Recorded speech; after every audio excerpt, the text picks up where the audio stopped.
നമുക്കൊക്കെ കൂടുതൽ ഇഷ്ടം എന്ന് പറയുന്നത് കമ്പോസിങ് എന്ന് പറയുന്ന പരിപാടി കുറച്ചുകൂടി ഒരു പാടുള്ള പരിപാടി ആയതുകൊണ്ട് ഇത് ചെയ്യുന്ന കാണുമ്പോൾ തന്നെ നമുക്കൊരു കൗതുകമാണ്. ഇത് എവിടെ നിന്ന് വരുന്നു എന്നൊക്കെ നമ്മൾ നോക്കിക്കൊണ്ടിരിക്കില്ലേ?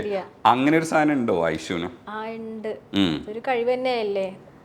ഉള്ളിന്ന് വരണമല്ലോ, സെയിം അല്ലാത്ത രീതിക്കൊക്കെ വരണമെങ്കിൽ അതൊരു അത്ഭുതം തന്നെയാണ്. സെയിം ആവുമ്പോഴത്തേക്ക് അത്യാവശ്യം കളിയാക്കുമെന്ന് പറയാൻ കിട്ടും.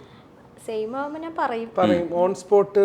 ഞാൻ യൂഷ്വലി എന്ത് സാധനം കമ്പോസ് ചെയ്യുമ്പം ഡയറക്ടറിന് അയച്ചു കൊടുക്കുന്ന സമയത്ത് തന്നെ ഞാൻ ഇവൾക്കും വാട്സാപ്പ് ചെയ്യും.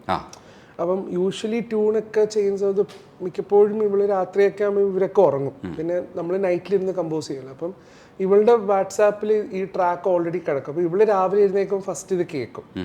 ഞാൻ അപ്പോഴേക്കും ചില നേരത്തെ ഡയറക്ടറിന് ഓൾറെഡി ഡെമോ അയച്ചിട്ടുണ്ടാവും.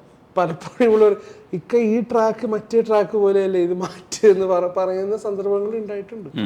ഫൈനൽ വരുത്തുമ്പോ അതൊന്ന് മാറ്റിയില്ലെങ്കിൽ മാനേജർ ഇടപെടും. അങ്ങനെ സന്ദർഭങ്ങൾ അവർക്ക് അറിഞ്ഞിട്ടുണ്ടാവില്ല, അത് അങ്ങനെ അങ്ങനെ രക്ഷപ്പെടുന്നതുണ്ട് കേട്ടോ.